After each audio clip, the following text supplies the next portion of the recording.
AKTU CSS Python की passing marks criteria क्या है? इंटरनल क्विज देना पड़ेगा या नहीं देना पड़ेगा? तो AKTU CSS और पाइथन का न्यू रूल क्या है पासिंग का? रिजल्ट आखिर क्यों नहीं आ रहा, कब आ रहा? अगर CSS में पास हैं तो क्या पाइथन का एग्ज़ाम देना होगा कि नहीं देना होगा? तो AKTU CSS पाइथन या फिर जितने सारे नॉन क्रेडिट सब्जेक्ट हैं उसको लेकर इस वीडियो में बात करेंगे। जितने सारे नॉन क्रेडिट कोर्सेज हैं उनको क्या कैसे होता है, कैसे पासिंग मार्क्स है, कैसे क्राइटेरिया है, क्या रूल है, सारी इंपॉर्टेंट आपको इस वीडियो में मिल जाएगी। तो चलिए करते हैं स्टार्ट। क्या है पूरी अपडेट। का डाउट है, कमेंट है, लेकिन उसके पहले मैं बात कर लेता हूँ AKTU रिजल्ट से। उसके बाद फिर हम बात करते हैं जो छात्रों के डाउट है। ठीक है, यहाँ पे देखिए, अगर आप कैंसी 301 है, 304 इस तरीके से लिखा है, फिर 401 402 लिखा है, इसका मतलब कि आप उसमें फेल हैं। ठीक है, अब इसमें आपको डाउट होगा कि सर आखिर पासिंग मार्क्स क्राइटेरिया क्या है और कितने नंबर पे पास होता है। और अगर इस तरीके से शो हो रहा है, जैसे कि यहाँ पे मैं आपको दिखा दूँ, यहाँ पे जो CSS का रिजल्ट दिख रहा है, यहाँ पे क्या लिखा है कि कंप्यूटर सिस्टम सिक्योरिटी, जो CA मतलब होता है कंपलसरी ऑडिट। ठीक है, यहाँ पे इनको 9 मिला है, कितना 9 मार्क्स मिला है। इंटरनल और एक्सटर्नल इनको 24 मिला है।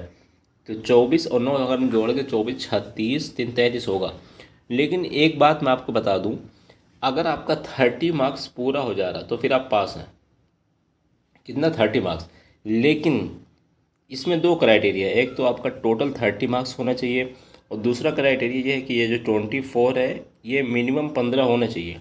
यहाँ पे अगर 15 से कम है तो चाहे आपका 40 भी हो रहा तब भी एयर बैग लग जाएगी। क्या समझे? बैग लग जाएगी।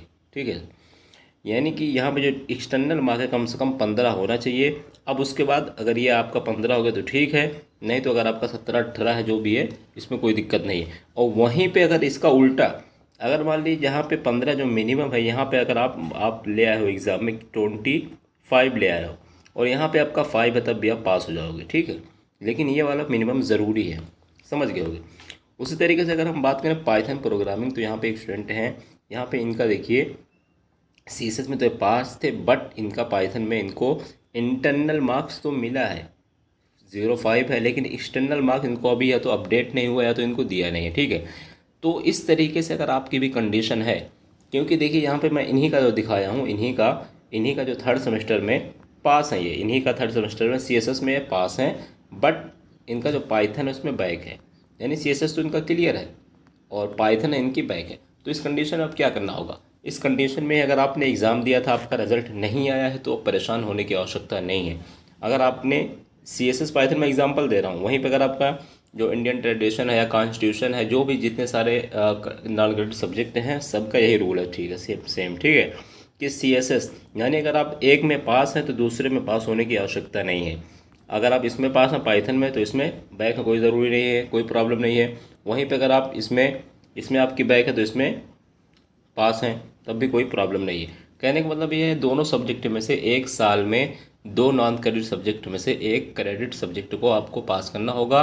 बाकी अगर आप एक नॉन क्रेडिट सब्जेक्ट में आपकी बैक है तो भी डिग्री आपकी मिल जाएगी, आपको बैक पेपर देने की ज़रूरत नहीं है। हाँ, अगर आप जो है देना चाहें तो दे सकते हैं मेरे हिसाब से। अगर आपके पास चांस है तो दे लीजिए, अगर उसके साथ में कोई और बैक है तो दे लीजिए। लेकिन अगर केवल उसी सब्जेक्ट के लिए, केवल नॉन क्रेडिट के लिए आप अपनी पूरी ईयर ख़राब करें तो ऐसा मेरे हिसाब से सही नहीं है। ठीक है, तो आई होप आपको ये दोनों चीज़ें समझ में आ गई कि एक बार मैं रिपीट कर देता हूँ कि एक्सटर्नल जो आपका मार्क्स है कम से कम 15 होना चाहिए, एक्सटर्नल और इंटरनल मिला के 30 होना चाहिए, तो आप पास हो जाएंगे। ठीक है, इंटरनल मार्क्स आपका आपका 1 है, 2 है, 3 से लेना देना नहीं है, लेकिन टोटल 30 होना चाहिए। लेकिन एक्सटर्नल कम से कम 15 होना चाहिए। ठीक है, और वहीं पे दोनों नॉन क्रेडिट सब्जेक्ट में से कोई एक में पास हैं तो दूसरे में बैक देने की आवश्यकता नहीं है। यानी CSS क्लियर है तो पाइथन बैक हो कोई प्रॉब्लम नहीं है। पाइथन क्लियर है, CSS बैक है, कोई प्रॉब्लम नहीं है, एक सब्जेक्ट क्लियर होना चाहिए। अब जिन बच्चों ने रिजल्ट दिया नहीं आ रहा है तो यार वेट कर लो जहाँ तक चांसेस हैं। मेरे हिसाब से रिजल्ट AKTU इसीलिए नहीं रिलीज़ कर रहा क्योंकि उसने रूल बदल दिया है कि पहले क्या होता था, दोनों सब्जेक्ट पास होना कंपलसरी था, बट अब एक एक में जो है AKTU ने छूट दे दी है। अगर आप दोनों में से एक में पास कर लेते तो दोनों दूसरे की आवश्यकता नहीं है। तो इसलिए शायद आपका रिजल्ट अपडेट नहीं हुआ हो रहा हो। जिन बच्चों ने दोनों का एग्ज़ाम दिया, दोनों में बैक है, तो वो लोग वेट करें, रिजल्ट ज़रूर अपडेट होगा। अगर आपकी डिग्री की ज़रूरत है, आपकी कोई और काम है जिससे रुका हुआ है, तो आप लोग AKTU को मेल और ट्वीट कर सकते हैं। AKTU कॉल सेंटर @AKTU.ac.in पर मेल करिए।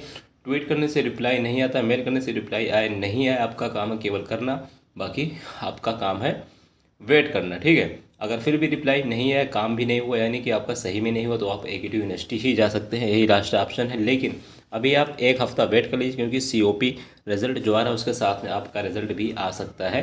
तो नियर अबाउट 1 वीक में, आपका अंडर 1 वीक हो सकता है, अभी कल भी आ जाए, क्योंकि COP का रिजल्ट अपडेट हो रहा है। कुछ बच्चों का भी कल परसों भी आया, उसको पहले 19-20 को आया था, तो इसलिए धीरे धीरे रिजल्ट अपडेट हो रहा है, तो आपका भी अपडेट हो जाएगा, ठीक है। अब जो डाउट है कमेंट है वो भी पूछ ले, वो भी यहाँ पे देख लेते हैं। यहाँ पे इसमें से मेरा बैक पेपर का रिजल्ट आया है, लेकिन उसमें ऑडिट 1 क्लियर लिखा है, but all over not awarded लिखा है। तो इसका मतलब ये है कि आपका जो रिजल्ट है वो अभी अपडेट होगा, अभी वो अपडेट होगा 15 दिन, मैक्सिमम 7 से 15 दिन का टाइम लगता है इसमें। तो आप परेशान नहीं हो, अपडेट होगा और सही हो जाएगा, ठीक है। उसके अलावा बिना स्टेज 1 दिव्यांग क्या पूछ रहे हैं, बिना स्टेज 1 अप्लाई किए हम चैलेंज इवेल्यूएशन कर, ऐसा नहीं है। स्टेज 1 स्टेज 2 दोनों डालना कंपलसरी है। प्रदीप पूछ रहे हैं सर हमें ग्रेस मार्क्स नहीं मिला, बट मिला तो मैं पास हो जाता। तो मिल जाएगा भाई, मिलता तो पास होता, मिल जाएगा, वेट करिए। मैंने क्या बोला, नवंबर एंड तक में बहुत सारे बच्चों को जिनको नहीं मिला उनको भी मिल जाएगा, ठीक है। क्योंकि सेशन एंड तक में आप एकेटिव ग्रेस देता है जिन बच्चों को नहीं मिला, अगर एलिजिबल है तो।